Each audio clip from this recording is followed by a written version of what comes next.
I wanna open with a round of applause for children.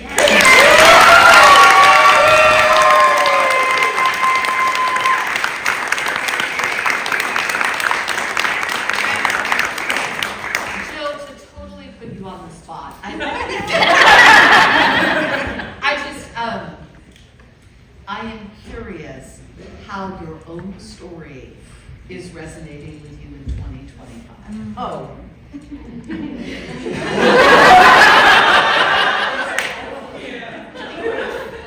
That's it.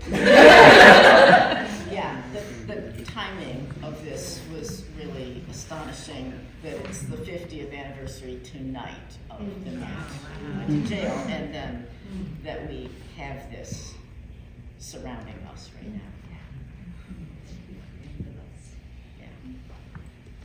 Clarity, my friend. Do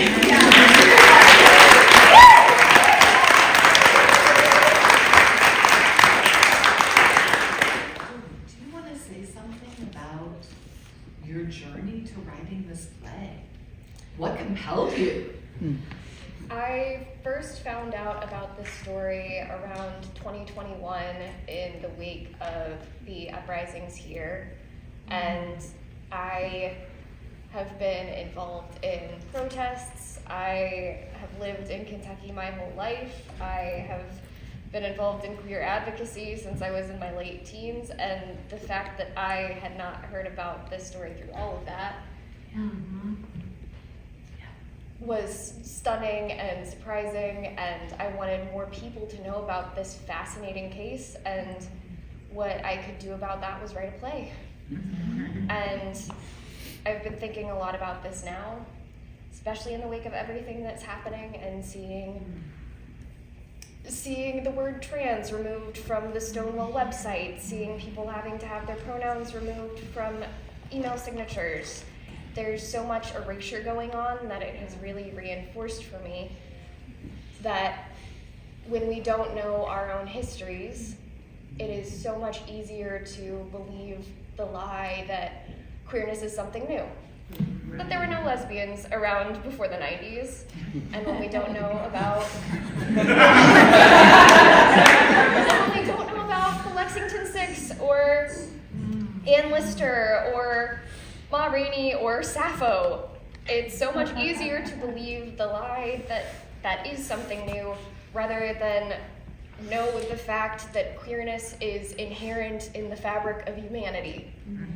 And we do belong in Kentucky. In fact, we've been here the whole time. And you cannot destroy queerness. That's right. As long as there is humanity, there will be queerness, and I think that is beautiful.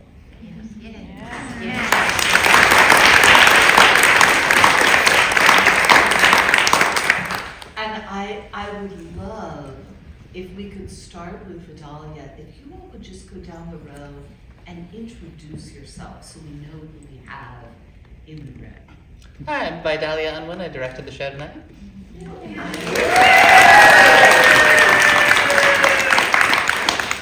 Hello, my name is Hagan. I use she and they pronouns, and I am the playwright. And I'm Gil Reyes. I'm a local theater maker and artistic director from Pandora Productions. I'm Naomi Wayne. I'm an actress, singer, director, drag queen, multi-hyphenate, and I'm here representing Drag Daddy Production. Sonja Wilde-de Vries, she, they. I'm a writer and also an organizer with Louisville Showing Up for Racial Justice.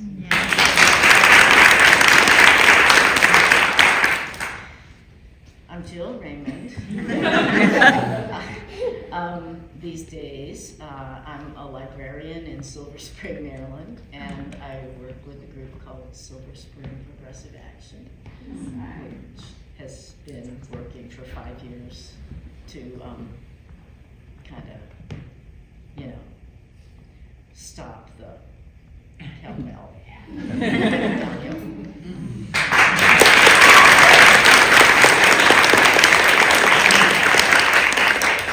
I didn't know I was going to be up here. Allison. I was a foot soldier in the defense committee that Jill and the others helped form. Friends with Marla and Gail Covey, and didn't know Carrie that well. But anyway, that's why I'm here.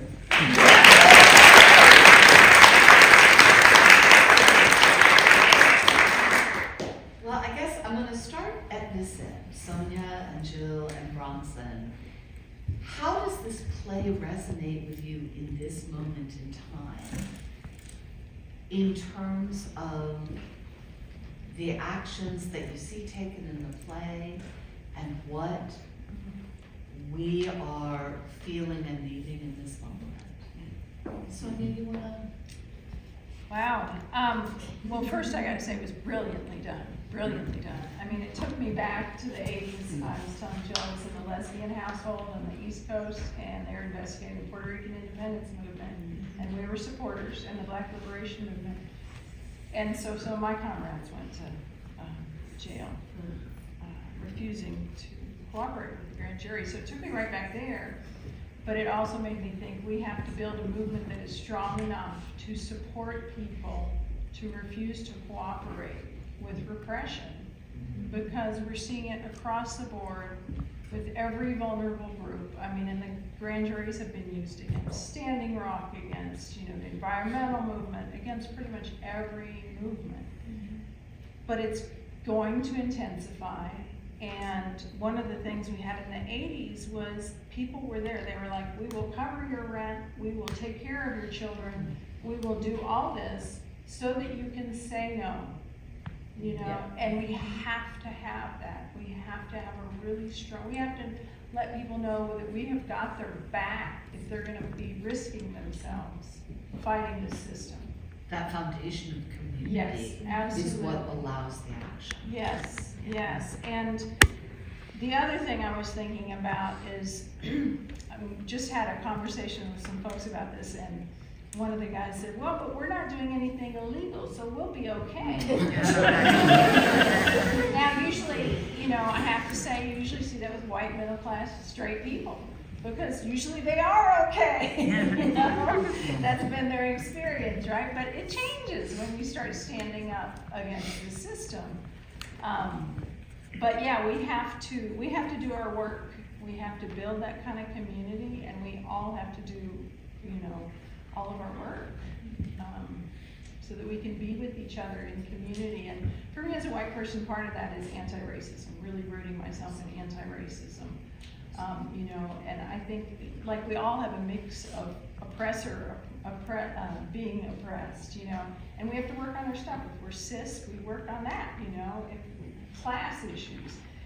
And I say that not because like we have to be like all perfect and stuff, but this is the kind of stuff that can disrupt movements or destroy movements when we're not taking care of that. Because there's a lot of stress that was really brought out, right? And we have to know how to be with each other and really listen and understand. Jill, Bronson, do you all have anything to? Yeah, I'll try to say something. What I learned was the concept of solidarity. I was not gay, not a lesbian. I was a socialist. But anyway, the idea of uniting to defend anybody that's getting messed over, to be polite. And that we need to try to start learning how to do it now. So I appreciate the time in the committee, and it was really good. And we need to kind of get ready for stuff to happen.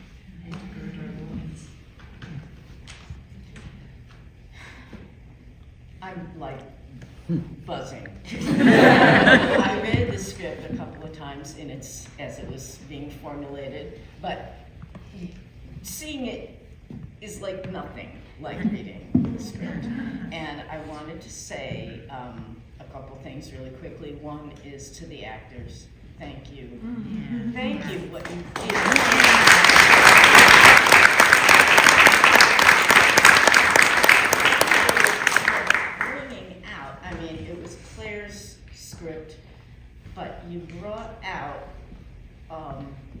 those people. I mean, I knew them. I still know them. And I wanted to confirm for folks that it was accurate down to the tiniest. There was some license here and there, but I'm not even sure where it was.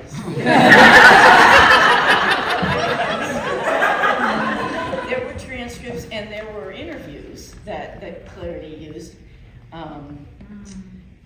but some of it, you know, she had to improvise, but she talked to me and she talked to others and consulted the Lexington Six, the book, and that this was really accurate. This is what people said.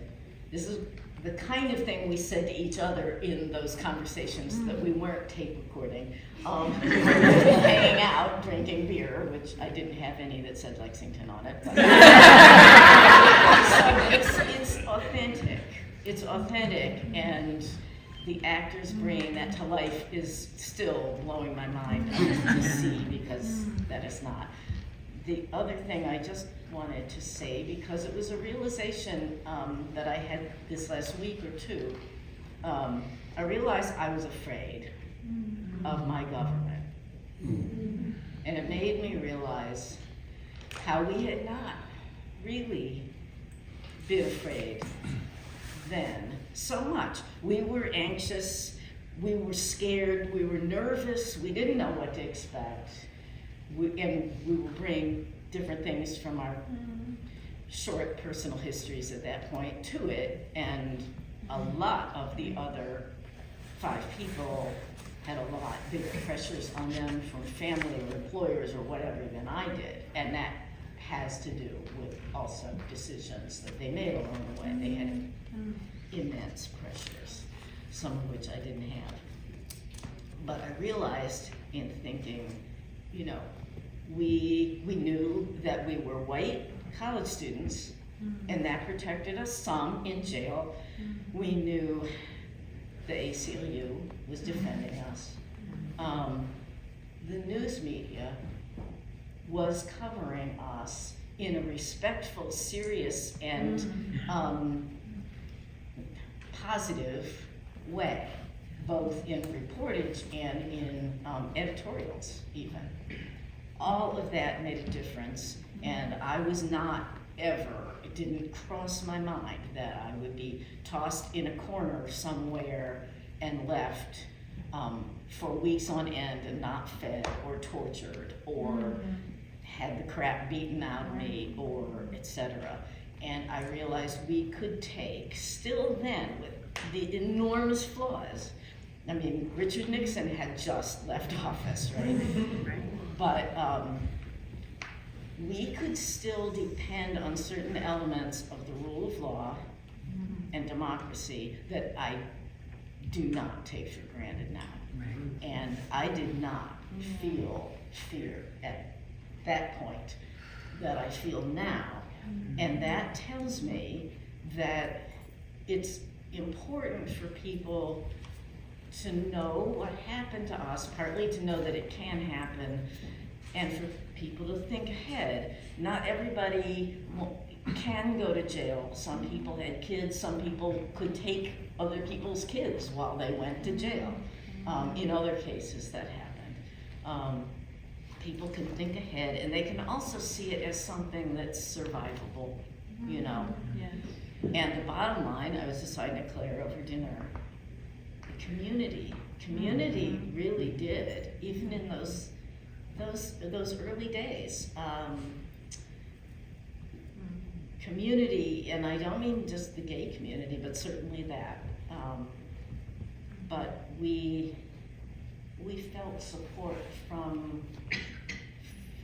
lots of different quarters, including cellmates who came into our jail cells by being drunk in public and said, "Oh, you're one of those girls. You didn't talk about your friends."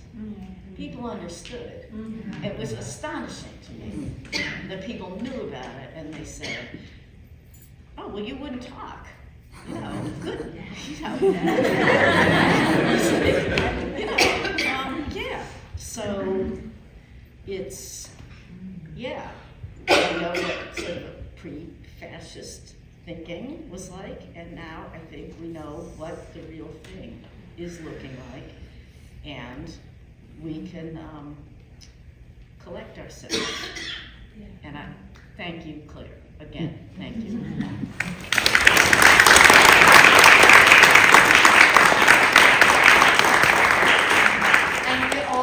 We all have our role and we all have our piece in that. And that brings me to what I wanted to ask to Gil and Naomi and to V, which is a different question than what I told you I was going to ask.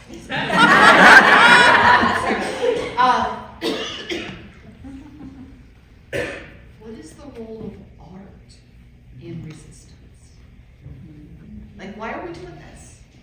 Who wants to start?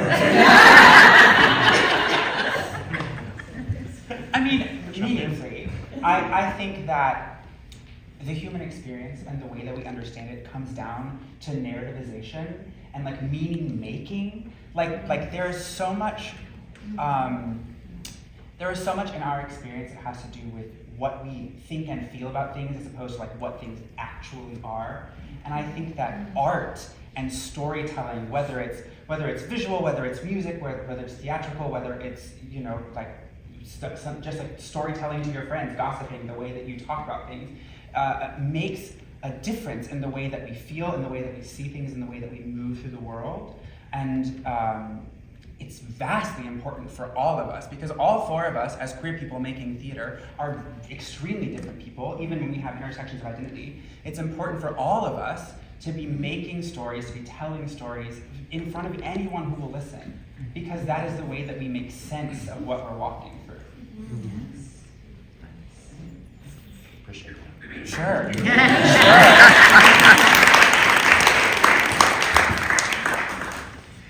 Yeah, I think you know, I've been harping on this ability of theater to create empathy. I really identified with the line of, you know, appealing to people's better natures, and I know that kind of got a laugh, and I know that we all feel that way right now. But I think that we have to continue that fight, and that's part of what art does, and so that's why I continue to make art.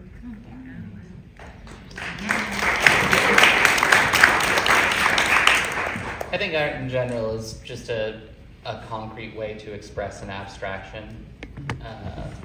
And so anything you make in an art is trying to explain something that is a feeling that cannot be explained in any other way or really expressed. And so the role in activism is just expressing that. It's explaining it. I can't tell you the number of things that I have carried a rage monster on my shoulder for, name it.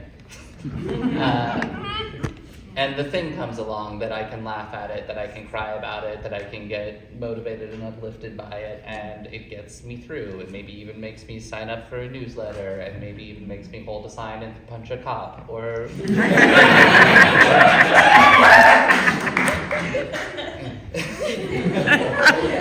But it's take what you're feeling and shove it down a fucker's throat. Like, Yeah.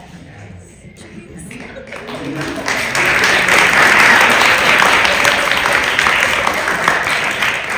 have a few minutes for questions from the audience. Anybody want to ask our panel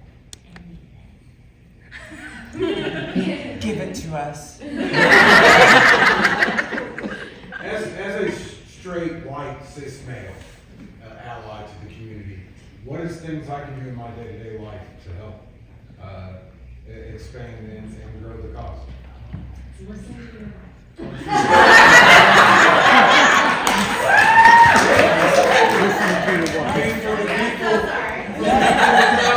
He also is married to a queer woman, so it's a whole dynamic. I think something that I like to say to people, and this applies to me as well. You know what I mean? Like, I'm a trans woman, but I'm also white, and I grew up middle class, and so like I have many ways that I try to perform allyship. And something that I think with that word that is really important is that we don't get to self-identify as allies. We get to be called allies by the people we are trying to ally to. And so this really comes with if you would like to engage in allyship, it comes with the responsibility of listening. It comes with the responsibility of not just listening, but also seeking out people who want to speak to you. So if you in the audience consider yourself an ally in any way, I don't care if you're marginalized, you probably have a way that you can be an ally to others. Do you know what I mean? How can you listen to them? How can you show up for them in the way that they're asking you to show up? Because their experience is deeply important in that word, and that I don't get to, I can say I'm an ally, but if someone says, you're actually not, and here's the ways you're fucking up, like I have to pay attention. Yes. Yeah. Well, and also it strikes me that it is, it's not about an identity that you claim or can't claim. It's, if you can commit yourself to working for a world that embraces all these ideas, right now, just democracy itself is not in favor, maybe, by at least about half the country. If you know, what you do in that way is, it doesn't matter who you are. Tiff. I just have a question about stories, so this might be for either Jill or for clarity. There's so much content. I'm wondering if there was any particular pieces that you weren't able to cover that you might want to share.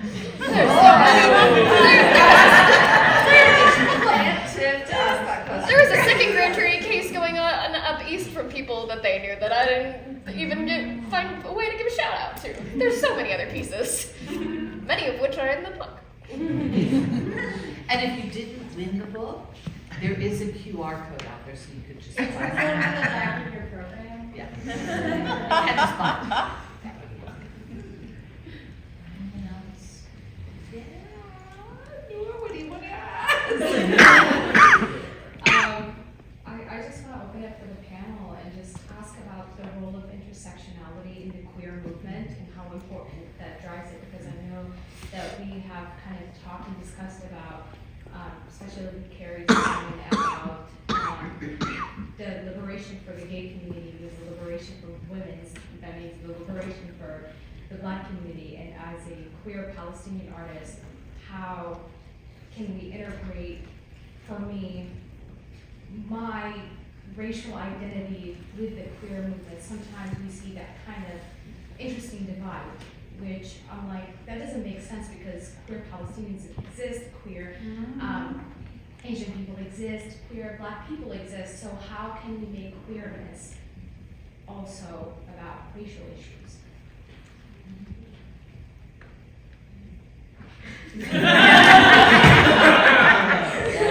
I have some thoughts on this. I think it comes from two different angles. One aspect in working in intersectionality and working to truly recognize that all of those struggles in many ways are connected and are the same struggle.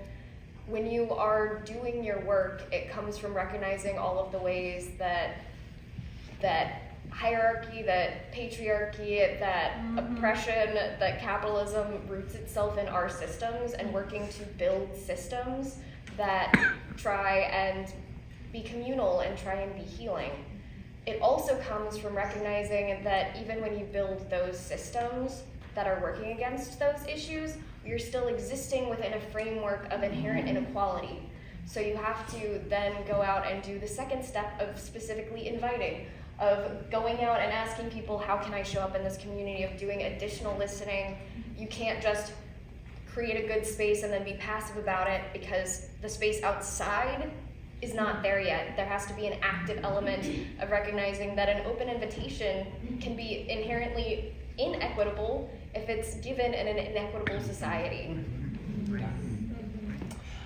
I think there's also, when it comes to like deep intersectionality and like doing the work of racial justice within queer spaces, like I think that we deeply have to confront our ability to be held accountable. There is like an inner safety that we have to develop with ourselves so that we can, because we will. Do you know what I mean? We're gonna screw up. There's gonna be moments of stumbling. There's gonna be moments of doing the wrong thing, of asking the wrong thing, of saying the wrong thing, and you can try your best, and that will not make you right 100% of the time. So how can you build safety within yourself so that you can take criticism and hold yourself accountable and move into like newer ways of doing and being as you, like, I'm 32, do you know what I mean? I'm gonna do things wrong, hopefully, because I wanna live another 40, 50 years, you know what I mean? I'm not gonna stagnate now, so how do I become comfortable with change and growth as a person? You know what I mean? And that's like something that we can all do within ourselves, yeah. Sadly, we are coming to the end of our time. We can take one, okay, Ebony's pointing and saying right here. Yeah, so I kind of have like a double-sided question, I guess. So we talked a lot about community, and I was wondering if any of you, but I'm really curious, Jill, on your take, have any advice for one, finding those communities, and two, building them?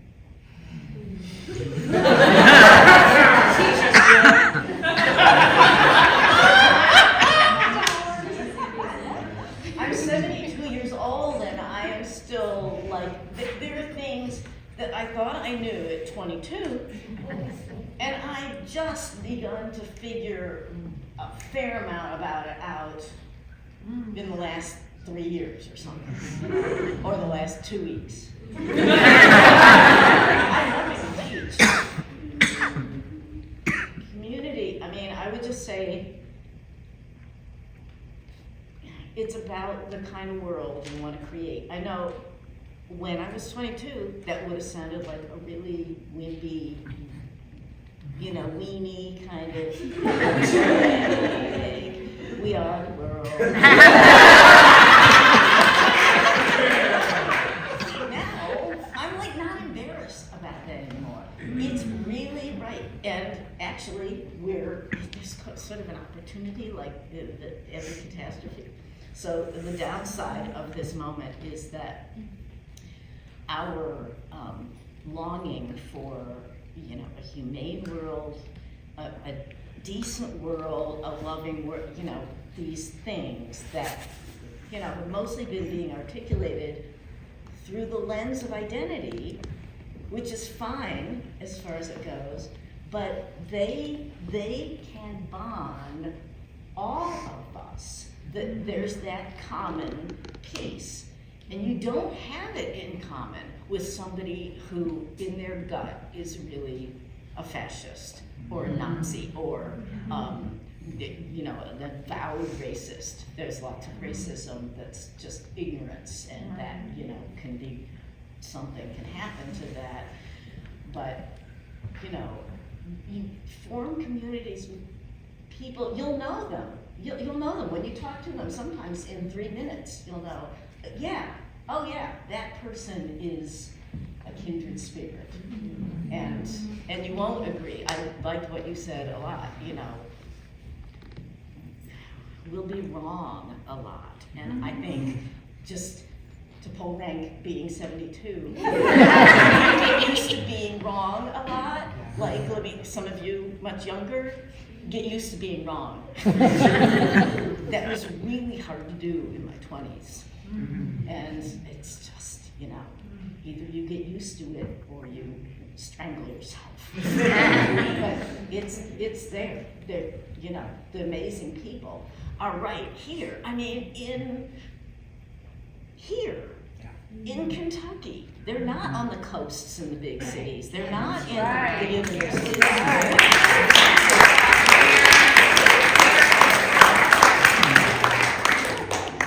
Build community. Yes. Get used to being wrong. Get used to being wrong. And be together. Yeah. Yeah. I wish that we could stay and talk all night. But